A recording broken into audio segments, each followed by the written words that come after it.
Welcome to my review of the Chuwi Hi8 SE 8-inch tablet. I decided to take a chance on this brand, Chuwi. I've had some really good luck with these kind of off-brand, if you will, these lesser-known brands from China and the UK. You can kind of pick them up cheaper than, say, Lenovo, Samsung, or LG tablets, and they're usually pretty good. This one is $99, so I decided to take a chance on it.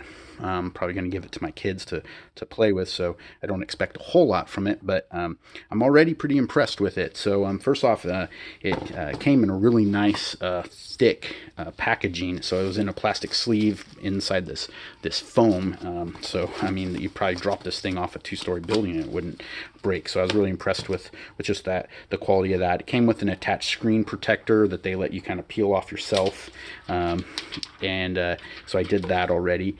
And the specs look pretty impressive right now. So it has, as I said, it's an 8-inch 1200 by 1920 full HD IPS screen. It's really bright, really nice. They claim it's made using this new manufacturing process. It's an OGS screen, so it's a one glass screen system.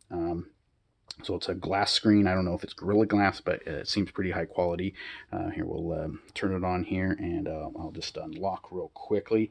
But basically, the OGS manufacturing process is supposed to make it better, brighter, better touch responsiveness, and just an overall quality screen. And so far, it seems, like I said, it seems to be a really good laptop. It also has a 1.3 gigahertz Cortex A53 quad-core processor. It's not an octa core, but it is quad at $99. I mean, you probably don't expect to have 8 core, but it is 4. It uses a T720 GPU, so it has its own dedicated Mali T720 GPU. It has 2 gigs of DDR RAM, not just one. So some of the cheaper ones, they have just 1 gig of RAM. This has 2. That's better for switching between apps. Shouldn't lag or lock up as much. And has 32 gigs of storage. So usually at this price point, $99, you usually get 16 gigs, but this is 32. So that's better for, storing videos and games and whatnot.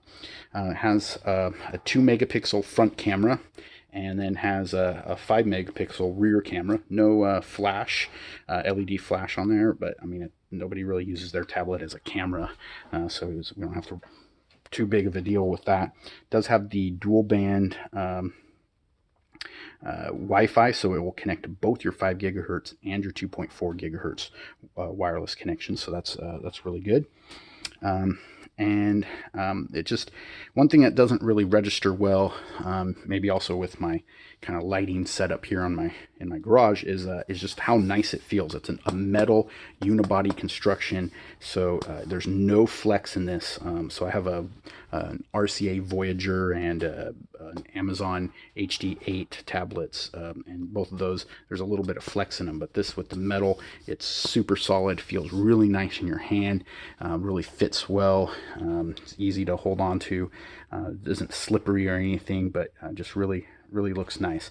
Around the side, we have a power button, and then we have our volume rocker, and then coming around the top, probably doesn't show up very well in the camera angle, but we have a 3.5 millimeter headphone jack. Has your micro SD slot. They sometimes call this a TF card, but it's a micro SD. You can just shove that right in. You don't have to like pop off a back or anything like that. And then has your micro USB for charging. They also said it has that OGS where it acts as like kind of a USB hub. So if you get an adapter and you plug that in, you could put in a flash drive, you could put in a USB hub, you could plug in other USB, a USB keyboard, whatever. You just have to get it to adapt to the micro SD, but other than that, or micro USB, excuse me. But other than that, it should detect all of your normal peripherals that you plug into it. So that's really nice if you want to do that, plug in like a keyboard or something. So it's running a stock version of Android 8.1 Oreo. Some laptops are using the Oreo Go edition that's restricted to only 1 gig of RAM. This is using full 8.1 stock. They did not fill it up with a bunch of bloatware. I've signed into the icons you see on, I've signed into my Gmail account, so it's now starting to download apps. So I put a few apps scattered on the screen here to try out. So we have we have Netflix that we can load into pretty quickly. And seems to work for that just fine. I'm kind of have some games that I'm downloading. It doesn't have a dedicated all apps button, which I personally like, but you do just swipe up and you can get all of your apps. It's still downloading all of them from my account, but so you just swipe up and you get to your apps.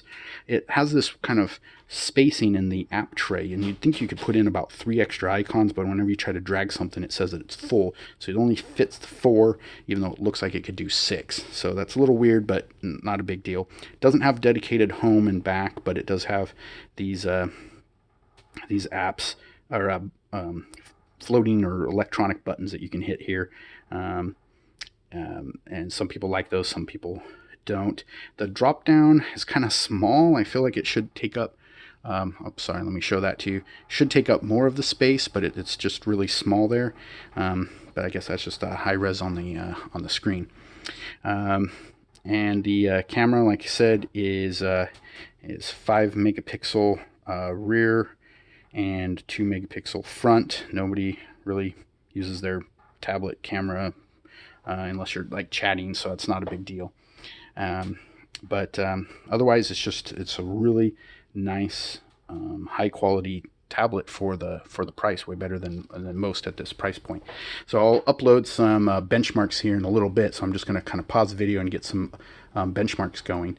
But thank you for watching my my review of the Chuwi Hi8 SE tablet.